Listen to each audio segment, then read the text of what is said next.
Explosive announcement there from the Indian Home Minister in the Parliament only an hour ago. It's hard to underscore exactly how extraordinary today's announcement is. It goes to the heart of an article of faith, a legal article of faith between the Indian government and the people of Kashmir back in 1950 when India's constitution was being written, which granted Kashmir certain special privileges in exchange of agreeing to be part of the Indian territory. Now, under this article, which has been revoked today, the state was allowed its own constitution, its separate flag, and independence over all matters except foreign affairs, defense, and communications.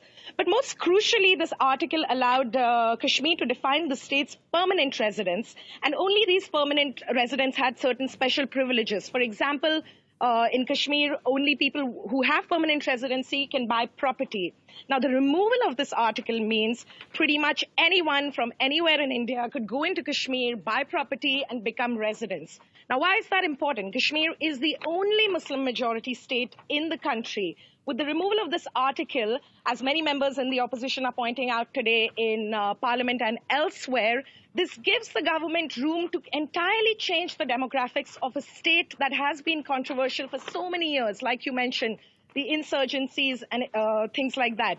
Now, another announcement that the Home Minister made this morning is the division of the state. So the state of Jammu and Kashmir will be divided into two, with the territory of Ladakh in the Himalayas being a separate territory and the territory of Jammu and Kashmir being a separate territory.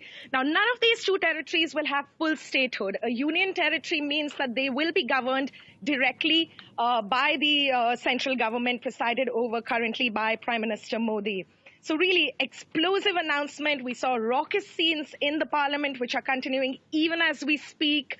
And the manner in which the government has pushed these resolutions through. Late last night, a complete communication blackout was issued in Kashmir of the kind that we haven't seen in decades. This wasn't just snapping off internet services. It was snapping off cable television, of landline services. So we aren't actually hearing very much from the Kashmiri people themselves, but we do know that the Indian government has flown at least 35,000 additional troops into the valley, taking the final number up to over 100,000 troops at the moment. So really extraordinarily important announcement. And you've talked there about the sort of explosive response you saw in India's parliament, but what have been the reactions elsewhere in the country to this move?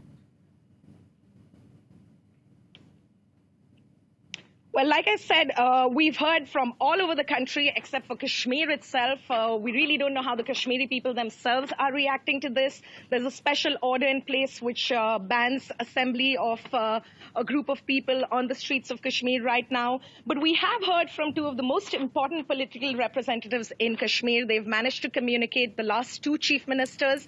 One of them, Mehbooba Mufti, who was the last chief minister of Kashmir, has called this the darkest day in Indian democracy.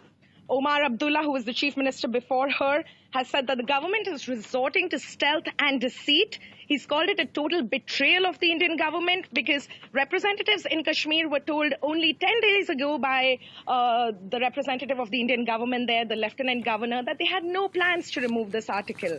So from the two representatives in Kashmir that we have heard so far, complete opposition.